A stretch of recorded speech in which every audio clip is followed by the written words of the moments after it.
Welcome everybody. Appreciate you all coming out this morning to our exciting opportunity to discuss with you the future of Arizona athletics and the University of Arizona and our future move to the Big 12 Conference following a final year with the Pac-12 Conference next year. So it's certainly been a challenging time, challenging decision, a lot of thoughtful consideration, analysis, but while we've appreciated, and we certainly have, I want to say that we've appreciated and valued our partnership with the Pac-12 Conference, nearly 5 decades with the conference, great people, great rivalries, great friendships, great colleagues.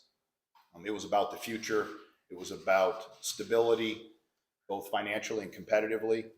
And again, that was what was at the root of where we're headed to today. We wanted to continue a nationally competitive, nationally recognized, not only university, but athletic program. And that's really important. So I want to thank Dr. Robbins for his leadership. Certainly can't do this without strong and steady leadership. We have an outstanding president who cares deeply about the entire university and positioning it the correct way. And athletics plays a key role in that. And we're excited about where we're headed. And again, I want to thank him for his guidance and his leadership on that. So with that, I think we'll open it up. We'll look forward to the conversation this morning. Questions? David? Dr. Robbins, what details can you give about the deal that Commissioner presented to CEO Group? I think the things that I've seen in the press reported are pretty accurate about the deal that Apple provided. I think the keys were the $23 million a year per school and no games on linear access.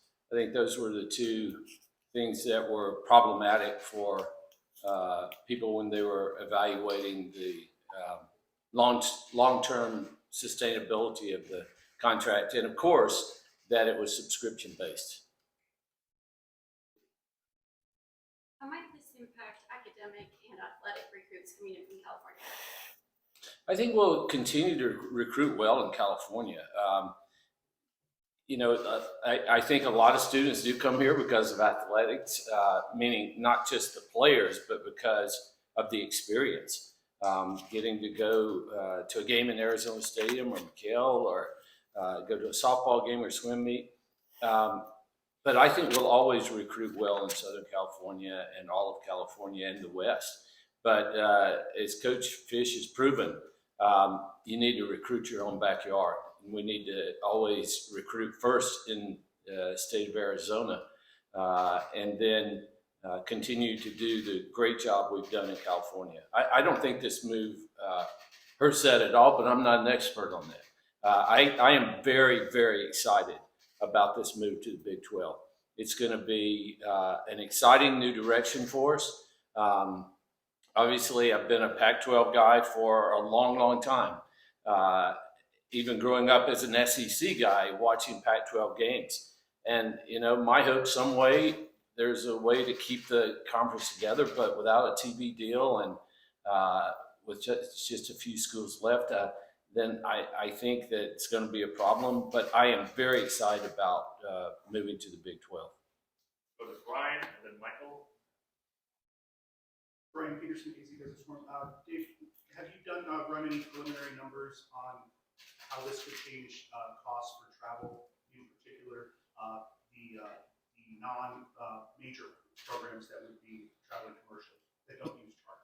Yeah, sure. We've looked at that and examined the different travel distances and the hours involved and how we would go about doing that. And quite frankly, it doesn't have a significant change. There is, depending on how we go in the future, how we look at the different scheduling models, how it can be divided up, there is a chance that it could be save us in some costs as well. So we like the alignments, the programs, the destinations. It offers good opportunities for our teams to compete, but also opportunities to travel into those venues, into those cities without a significant amount of trouble. Michael Lev. Yeah, Michael Lev, Arizona Daily Star, President Robbins. End of the day, what was the basis for this decision? Why do you think this was the best route for Arizona to go? Well, I think it was as I outlined the terms of the deal, I think after long and careful analysis of the deal, combined with, the decisions that we all had to make in the best interest of our university. Obviously, we were talking to President Crow and President Randall at Utah, and we just thought this was the best direction for us to move forward with for the students here, our fans, our faculty and staff, and the state of Arizona. We thought the future was going to be brighter, being a member of the Big 12 and all of the opportunities that afford us. I think they've been very aggressive. I like that. I think they're thinking about new ways to highlight the conference, and I think our students and coaches and staff will appreciate that approach to college athletics. And it's not an all streaming deal, and I think people, certainly families who can't travel, want to be able to see their loved ones on TV. So I think this is a very exciting deal for us. Pat? Harris from KGUN 9. Dr. Robbins, Dr. Crow talked about you guys were joined together and he said you were not going to stray apart from one another. Tell me about that process and how you were able to bring him along, or how did it go? Yeah, I don't think there was anybody bringing anybody along.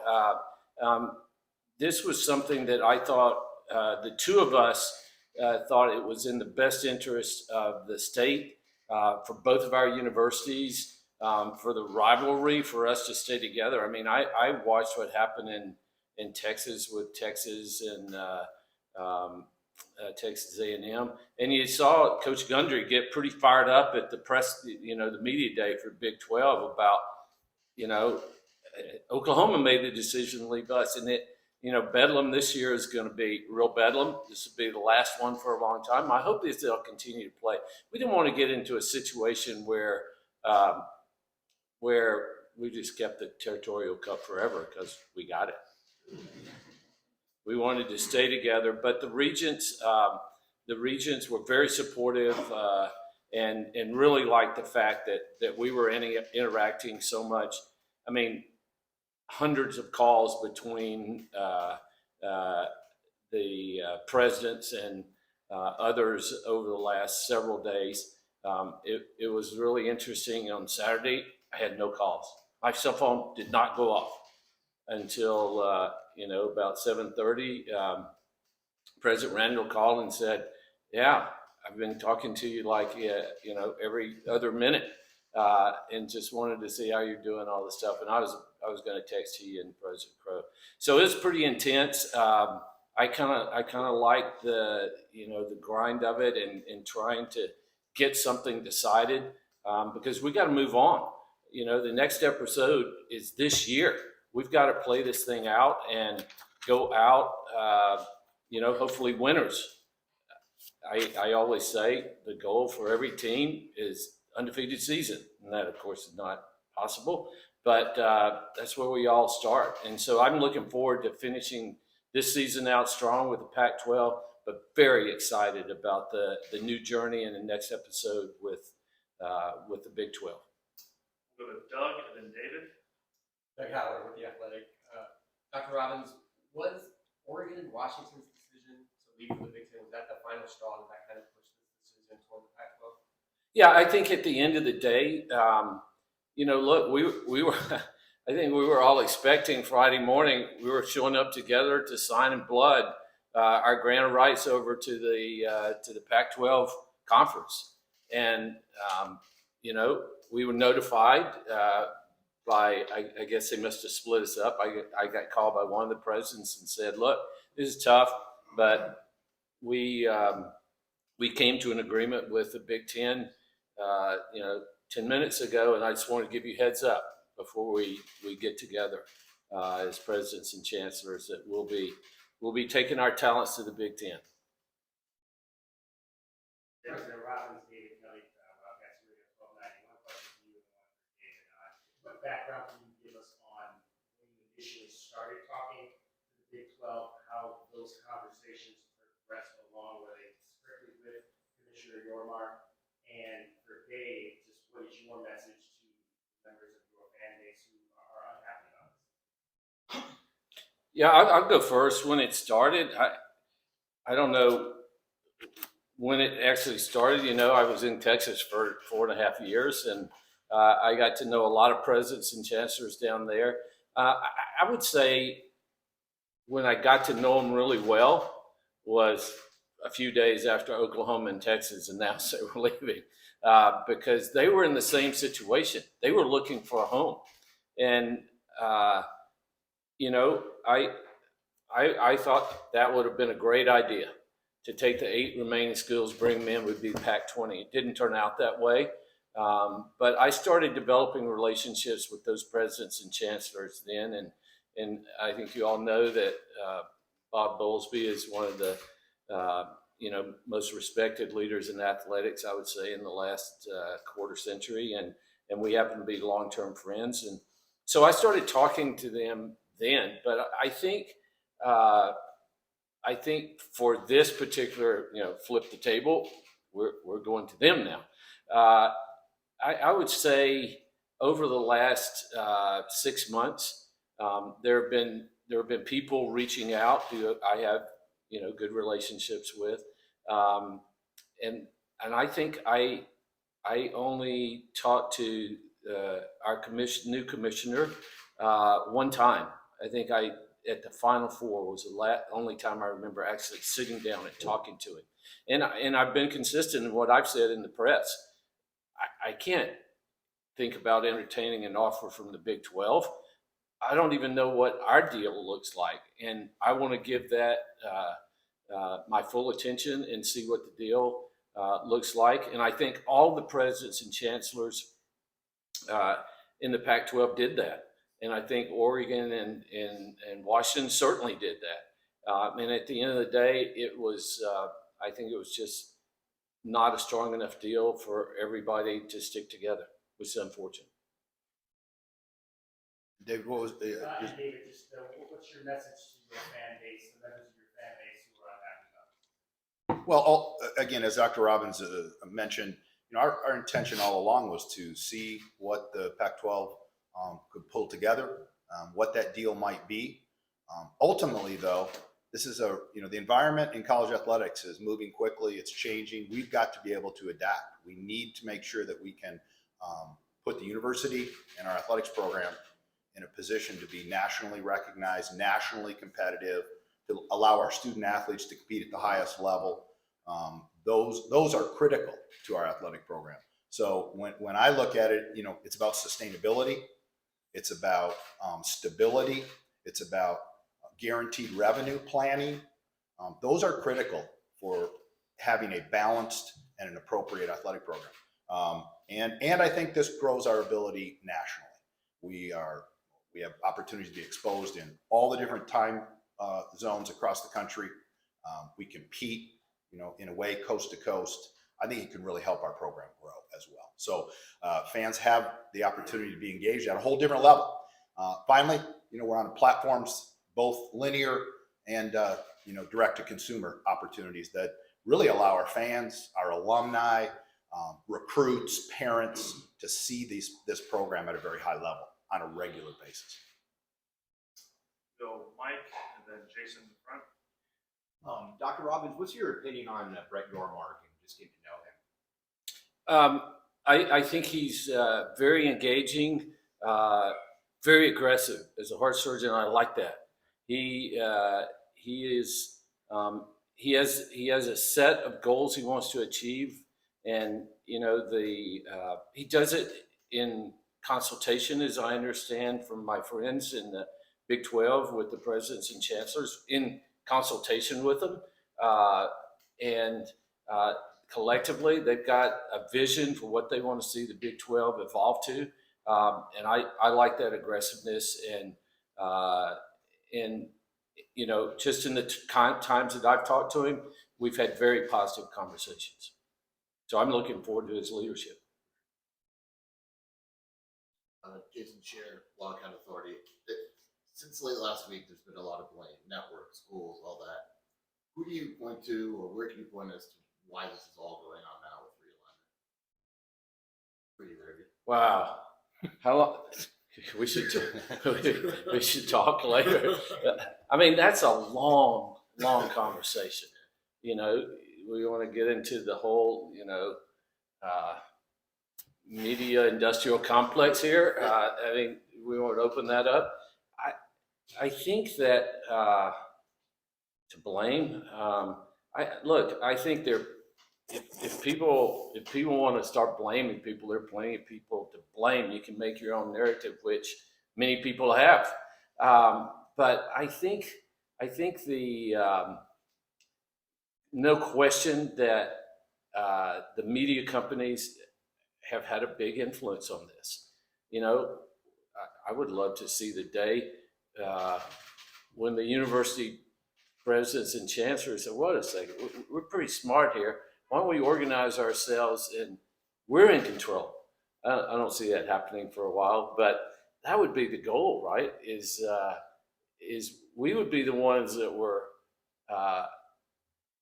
engaging with the media companies to sell them something that was valued, other than we getting whipsawed around and moved here. I mean, I'm hoping we're going to be with the Big 12 for a long time, but we may be part of, mega conference United next. So I don't think there's blame. I think everybody's doing what they think is in the best interest of their universities, themselves, media company. I mean, we had conversations with Apple. I think Apple is one of the most innovative companies in the world, one of the most successful companies in the world, but they had a business model also that they have to make money. They're not just investing money for the fun of it. They had to make money from it. So I understand it, but I don't think there's blame. I think people, if you want to go back to USC and UCLA, I can't fault them. They're trying to do what's best for their university. Do I like it? No, I'm sad about it, but we all got to move forward. I guess I'd echo as well. I mean, I don't spend a lot of time trying to blame people for anything. And I don't think that's a good use of any energy at all. We've got to just move forward. Media companies clearly have a huge influence on this, but we need to make the right decision for our program. And that's what we spend our time focused on. How do we make the right decision for the University of Arizona and our athletic programs? I don't think we spend a whole lot of energy worrying about who's causing and what's happening. Yeah, I would agree. Go to Brett, Jay, Justin. Brett Farrer, Arizona Daily Star. Dave, this might be kind of granular, but a lot of talk about this is sort of the change from regionalization that college sports has had for so long. Do you expect at the Olympic and non-revenue sport level that we'll actually see regionalization sort of in terms of these conferences, where there are sports, for example, like beach volleyball, where the Pac-12 was such a catalyst getting that going, but now ASU, U of A don't have a ton of competition in conference in the Big 12 for that. How do you see that playing out for those sports that aren't football, men's basketball, and women's basketball in terms of potting together, things like that? Well, I think I would start with saying that in reality, the move that we will make a year from now offers a great deal of regionality to it. It allows us to stay in a footprint nearby and compete with common opponents that we know, and some that we've competed with in the past. But I think it offers the ability to stay with that to a degree inside the conference. Extrapolating what's going to happen way along in the future, I don't know. I think actually it stabilizes to a degree beach volleyball. We had other institutions that left. There was not going to be much of a beach volleyball. Using that as one example, now we have a number of teams inside future, the Big 12, that would be able to compete with each other. So I think we can grow that sport as well. So I like the opportunity to be somewhat regional. Now we may just be directionally, instead of going further west or north, we're going to go a little bit east. We're going to be in Texas. We're going to be in the upper Midwest. Those are good moves for us. David Fox Sports 14 5th. between the time USC and UCLA left, and maybe the last couple of weeks, was there a time where you thought this was going to be the most likely outcome? Or in other words, how confident were you that the Pac-12 could get a deal done? No, I was very confident. Market forces changes, the economy changed, the media companies we were just talking about, some of them went through some hard times, but all the while I was confident that that we would get a deal that we would all like and it would keep us together. So I think things didn't really change until right at the end. But it took longer than I thought. I mean, I'm infamously quoted as saying, well, I think we'll have something by tax day. I didn't say what year, but anyway. And so it took longer.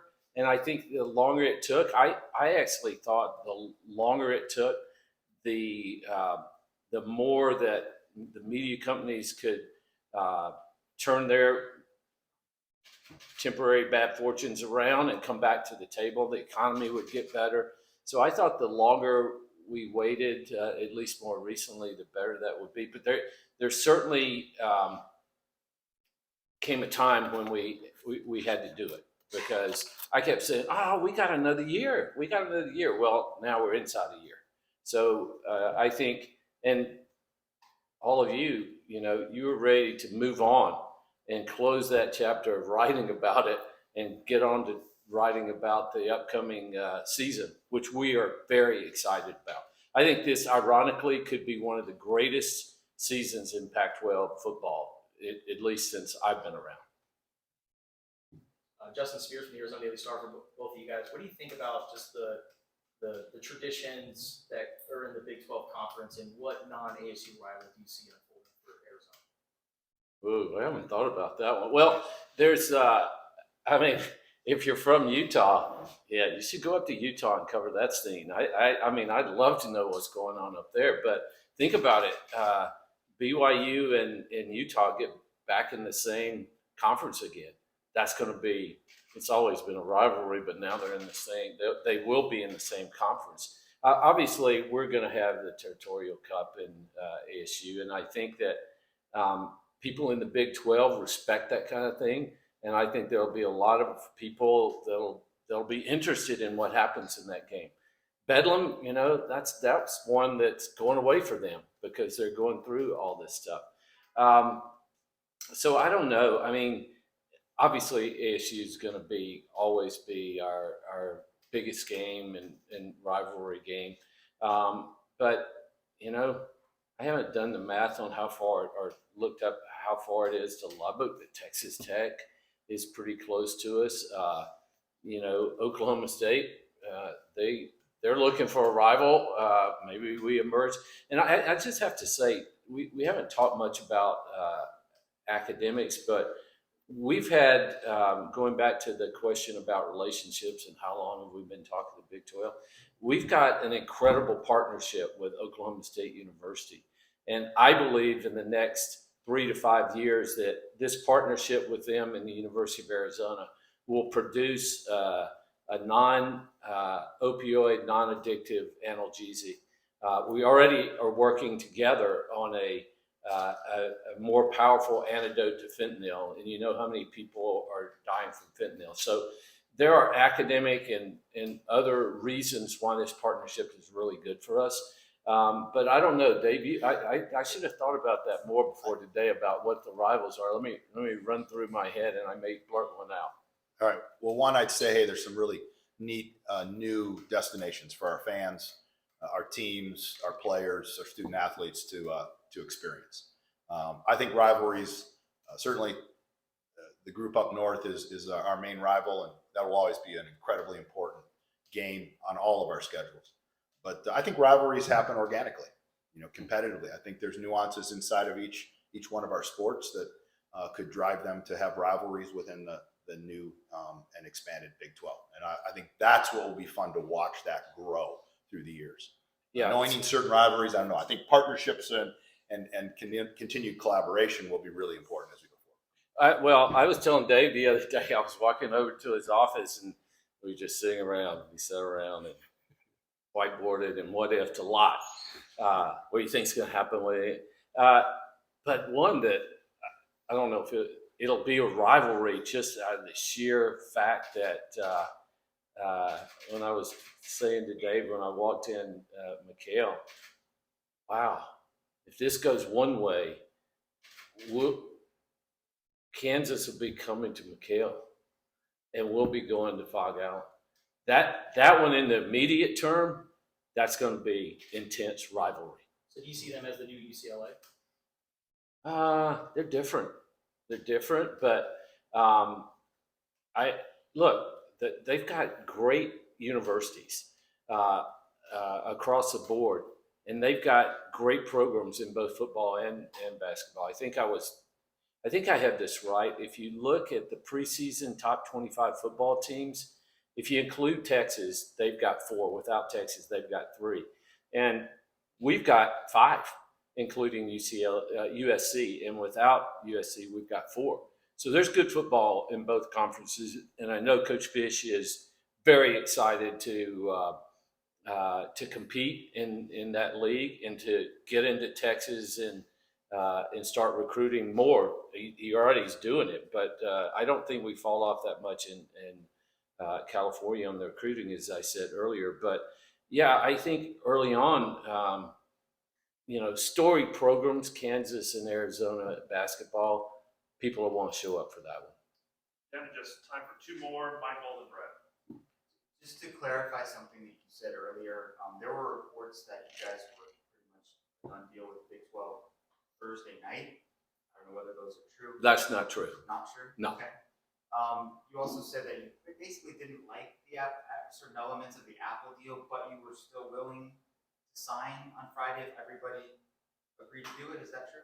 Yeah, I think the Apple thing was very intriguing, and the student athletes, they were, if you go and look at what happens with MLS right now, it was described to me, the technology, and you can imagine Apple being involved, the technology was state of the art and the best and forward looking. So when a player comes off the field, they're given a file to download to their device and send out to their social media account about all their highlights of that game. I mean, I don't know how you get that now. You're lucky that we video all the games, but are the players really going in and putting together their own highlight reels? So parts of it were very, very compelling and exciting. And it was Apple. And it was, in our backyard. And but I think the base price, the guaranteed price, the fact that there was no linear and that it was subscription based, none of us, we were trying to think, well, it's going to be like selling, candy bars for Little League or, Girl Scout cookies. I don't know if Girl Scout cookies or you can say that anymore, but you get my point. You've got to convince 3 to 5 million people every year to sign up for $100 a year to watch on a streaming only app. I think, if you're asking Oregon and Washington, they came to the conclusion that may not be the best deal. And when they had opportunities for other deals, I think, again, not blaming anybody, they made the best decision that they thought was in the interest of their university. And I will never fault anybody for doing that. All right, last question. This question will be for both of you or either. Dr. Robbins, you mentioned the whiteboarding that the 2 of you did. It obviously was a lot in the last couple of weeks that sped up to the ultimate decision. Not that it wasn't going on for a long time prior, but on the local level, who was part of the discussions here at U of A specifically, in addition to the 2 of you? And at what point did you bring your coaches into the mix to give their feedback on which direction from an athletic and student athlete perspective they felt was the right move? Yeah, I'll let Dave comment, because it was primarily Dave and me back and forth on the phone, on Zoom, but in person at the end. And I really valued that. I think, again, you're always, our job is to make sure that we have an understanding of the landscape and the what ifs. So there was a lot. As I said, the environment was relatively unstable. It has been for some time. So you're always thinking about the what ifs. I have these conversations with our coaches in general terms. They're providing me feedback in general terms with what they think is important. I know it's important to all of our coaches, one, to have a great experience for our student athletes, have a stable environment that they can recruit to, that they can promote to, an environment that, our fan base, our student athletes, our recruits, their parents can see and watch the games and be connected to those games. That's important, and that we can have a funding model, an economic model that allows them to be successful. I think that, those are those key considerations, and there comes a point where we have to make a decision, and there's only so many options that are there, utilizing an abundance of that information. We didn't have looking at all of our coaches, and I appreciate a lot of them being here and a lot of our staff. We didn't have a full out think tank, but we have that on a regular basis. Our program is really open. We talk about a lot of different things, and we're engaged all the time. Yeah, I would say thank you to all of you. You know who you are. You spent literally hundreds of hours, vacations, weekends, getting on the phone, talking to us, working with us, making our schedules work, helping us with travel, doing all those things. It was a complicated and chaotic time, but I think we all just kept grinding and did the best we could to make the decision for the best interest of the University of Arizona. Because at the end of the day, that's what we're fiduciaries of, is this great university to try to put our students in the best position to compete, try to put our university in the best position, and one that'll be sustainable and last. And I'm honored and blessed to be a part of this, and I know Dave thinks the same thing. If you go back to the blaming game, well, you could blame lots of people, but let's just look forward and live life through the windshield, not the rearview mirror. And we're very much looking forward to this upcoming season. Coach, how many days is it? 26 days and counting before we kick it off right here. And I'm looking forward to this season and all of our sports and academically. There is so much that I could talk about here for an hour. Osiris Rex, don't forget about Osiris Rex. That capsule is landing in the Utah desert in just a couple of weeks. It's an almost 20-year mission that's taken 2.5 years to get the sample back from the asteroid. So I could blind you all with science here, but I won't, because I know Matt's pulling the hook here. But we're excited about the incredible things that are going on at the great University of Arizona, and we're excited about this upcoming season for all of our sports. I think it's going to be fantastic. And then we're very excited about the future opportunities and the future journey. We'll go along together. And you'll just be going to some different venues to cover our games, and we look forward to seeing you out there on the road. Thank you, everybody.